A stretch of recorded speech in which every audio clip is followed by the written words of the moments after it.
नमस्कार. धाराशिव जिल्ह्यातील शेतकऱ्यांना खूप आनंदाची बातमी आहे.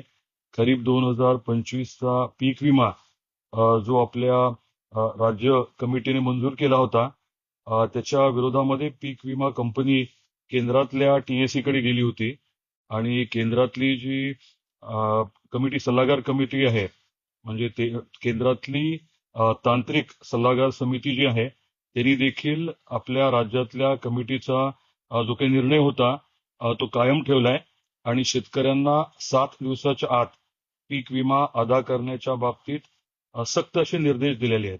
आनंदाची बाब आहे. आपल्या सर्वांनाच त्याची खूप उत्सुकता होती आणि गरजही होती. प्राप्त परिस्थितीमध्ये आपल्या भागातल्या शेतकऱ्यांना साधारण एक 300-350 कोटी रुपये आता उपलब्ध होतील आणि ही कमिटी अशी आहे की ज्याचा आदेश पाळणं हे विमा कंपनीला बंधनकारक आहे. आपल्या खात्यावरती पैसे जमा होईपर्यंत पूर्ण आमचा पाठपुरावा राहील आणि याच्याच बरोबरीने जे काही तांत्रिक उत्पादन आहे त्याच्या बाबतीतले काही विषय आहेत, त्याची बैठक आजच आपले कृषी मंत्री बन्नेमामांबरोबर घ्यायचं ठरवलेलं आहे. ती बैठकी आज होतीये. त्यामुळे एकीकडे जो काही 50-50चा निर्णय होता त्याच्या अनुषंगाने मिळणारे 300-350 कोटी रुपये हे येत्या 7 दिवसात आपल्या खात्यावरती जमा व्हायला सुरुवात होतील.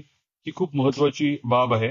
जो काही पाठपुरावा, जे काही कष्ट सगळ्यांनी घेतले, त्याचं हे फळच म्हणावं लागेल आणि ज्यांनी या प्रक्रियेत आपल्याला सहकार्य केलं त्या सर्वांचे मी मनापासून आभार व्यक्त करतो आणि मी म्हटल्याप्रमाणे हे पैसे खात्यावरती जमा होईपर्यंत आमचे पूर्ण ताकदीने प्रयत्न राहतील.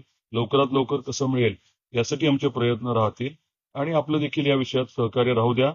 तांत्रिक उत्पादनाच्या बाबतीत मात्र आपल्याला केंद्र सरकारपर्यंत जावं लागणार आहे. जो निर्णय घेतलेला आहे त्याच्या बाबतीत बदल करण्यासाठी देखील मी योग्य पद्धतीने प्रयत्न करतोय. आपलं सहकार्य राहू द्या. खरंच मनापासून आनंद झाला, कारण सारखं सगळ्यांचं म्हणणं होतं की कुठपर्यंत आला विषय. 2021च्या बाबतीमध्ये आपल्याला कल्पना आहे की अजूनही आपण सुप्रीम कोर्टमध्ये आहोत आणि याच महिन्यामध्ये तारखा आहेत. सुप्रीम कोर्टमध्ये आपल्या 20 आणि 21चा लढा जो आहे तो चालू आहे. तिथे देखील पूर्ण लक्ष आहे आणि पूर्ण ताकदीने आपण तिथे काम करतोय. यश नक्की आपल्याला मिळेल. खूप आपल्या सर्वांचे परत एकदा अभिनंदन. धन्यवाद.